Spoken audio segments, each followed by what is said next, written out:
Welcome to the New London Road Walking Tour. This tour will take you through the history and landscape of this community, which has a rich and intriguing past.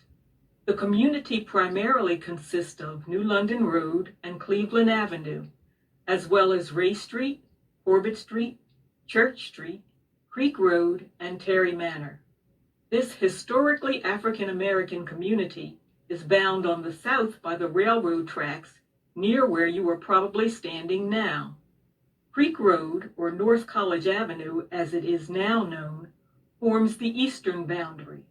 White Clay Creek creates the northern boundary, and West Main Street marks the western limit. Patty Wilson remembers how the boundaries of the community were enforced. Once you got past the railroad tracks and as you went down Main Street, Deer Park was just one of a number of places you could not go. Exactly. You could not go to Rhodes Drugstore. There were plenty of places you could not go. Deer Park was probably the most egregious. Beyond any of these four boundaries were areas controlled completely by the white residents of Newark.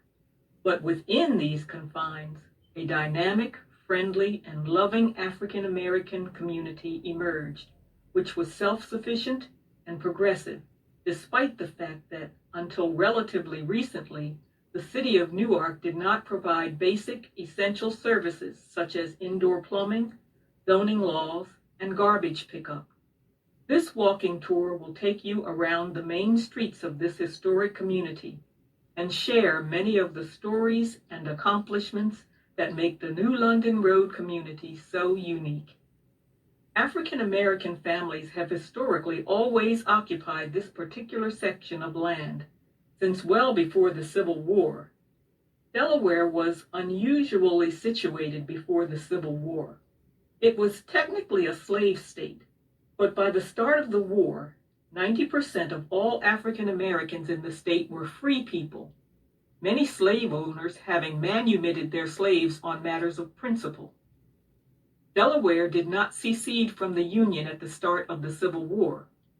What slavery was left in Delaware was abolished in 1865 with the 13th Amendment.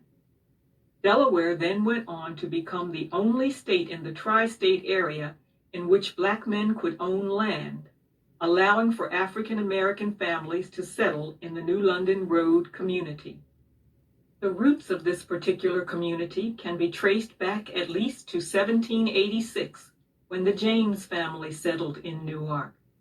As of the 1870 census, at least 21 families were living here, 7 of whom owned land here before the Civil War.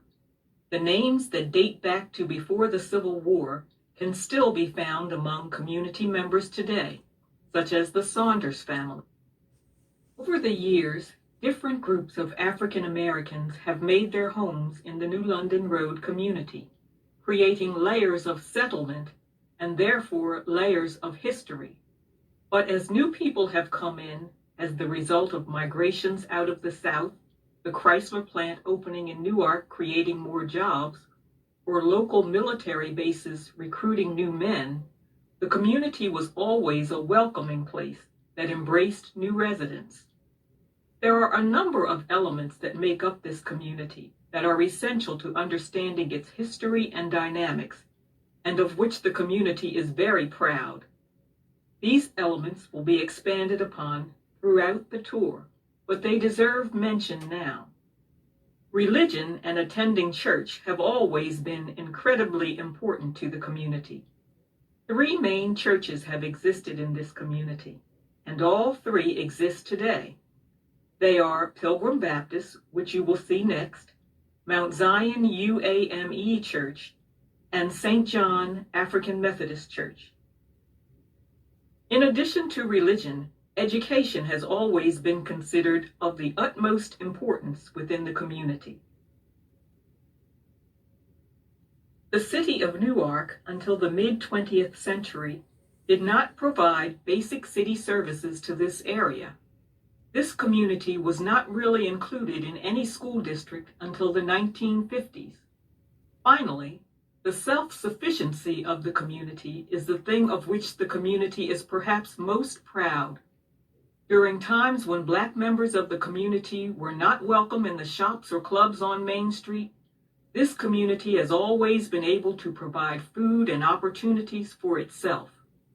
From picking berries in Green's Field, to raising chicken on different properties, to having a community pool at Bell's Funeral Home, to Bobby Saunders opening a pool hall, this community has never let the prejudice of the rest of the city stop it from taking care of its needs and desires.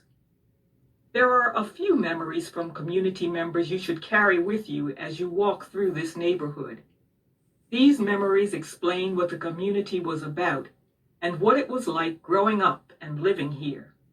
George Wilson, one of the biggest figures of the community, described how it felt to be Black and live in Newark. If you were Black and lived in Newark, can you imagine being a child at where this movie, you're not allowed to go to it, there's a little rink around, you're not allowed to go in it. There's a swimming pool around, you're not allowed to go in it. All of the things that were good were reserved for white people, and we were non-people. We were Black. And Arnold Saunders explains how the community functioned. The neighborhood was tight.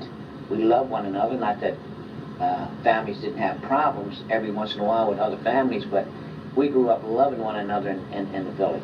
If somebody was sick, everybody turned out to bring them a pot of soup or clean their houses. If somebody had a fire, somebody had a piece of furniture or something to give them or get them back up on their feet. Now that you are ready to experience the New London Road community, please walk up New London Road to Prayer Temple Ministries, which used to be Pilgrim Baptist Church at 49 New London Road. Imagine this scenario. You buy a little known cryptocurrency at $2.